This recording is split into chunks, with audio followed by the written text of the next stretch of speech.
حضرت ابو بکر صدیق کا زمانہ تھا تو ایک شخص ملک شام کا رہنے والا بڑا قرضہ چڑھ گیا اس پہ،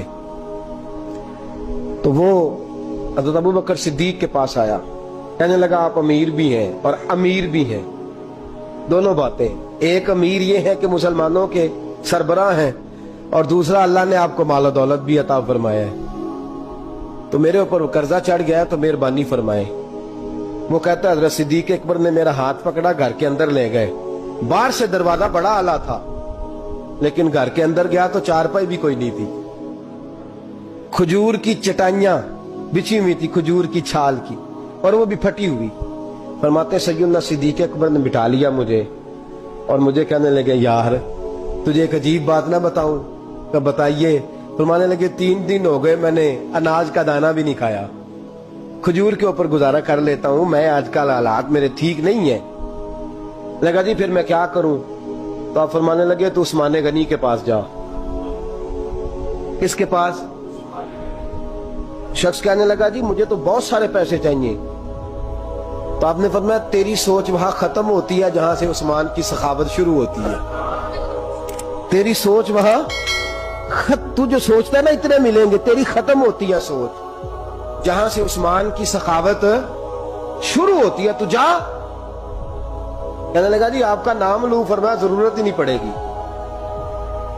جی میں ذکر کروں گا کہ مجھے امیر المومنین نے بھیجا ہے۔ فرمایا ضرورت ہے، صرف اتنا تو جا کے بتانا کہ میں مقروض ہوں اور رسول اللہ کا نوکر ہوں صلی اللہ علیہ، اتنا بتانا کہ مسلمان ہوں، مصطفیٰ کا غلام، بس، اور کسی اضافے کی ضرورت۔ کہا جی وہ دلیل مانگیں گے؟ فرمایا عثمان خیرات کرتے تفتیشیں نہیں کرتا، عثمان اللہ کی راہ میں دیتے ہوئے تفتیشیں 10 روپے دینا اور 100 بات سنانا فقیر کو، تک تو نہیں نا، 10 روپے اور 100 قسم کے تانے نہ دے تو میاں چشم پوشی کر جا، تجھے کس نے اجازت دیا ٹٹولنے کی، پھولنے کی اور کرودنے کی؟ یہ حال اگر تیرے ساتھ کیا جائے، رب اگر تجھے ٹٹول کے دے تو تیرا کیا بنے؟ رب کریم اگر تجھے ٹٹول کے دے کہ پہلے بتا نمازیں کتنی پڑھی ہیں، سویرے اٹھتا ہے کہ نہیں، تو تیرا کیا حال ہوگا؟ تو ٹٹولتا پھرتا ہے 10 روپے دینے کے لیے۔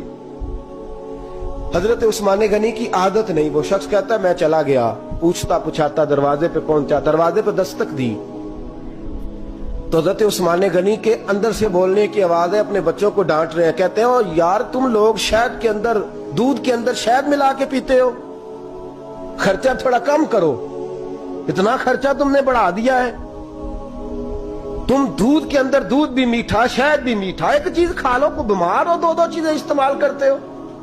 کہتے ہیں میں نے کہا ابو بکر تو بڑی باتیں بتا رہے تھے، اور اس قسم کے کئی واقعات حضرت عثمان غنی کے ساتھ ہوئے، وہ تو بڑی باتیں بتا رہے تھے اور یہ آدمی دودھ شہد سے لڑائی کر رہا ہے اور مجھے کئی 1000 درہم چاہیے، دینار چاہیے، مجھے دے گا؟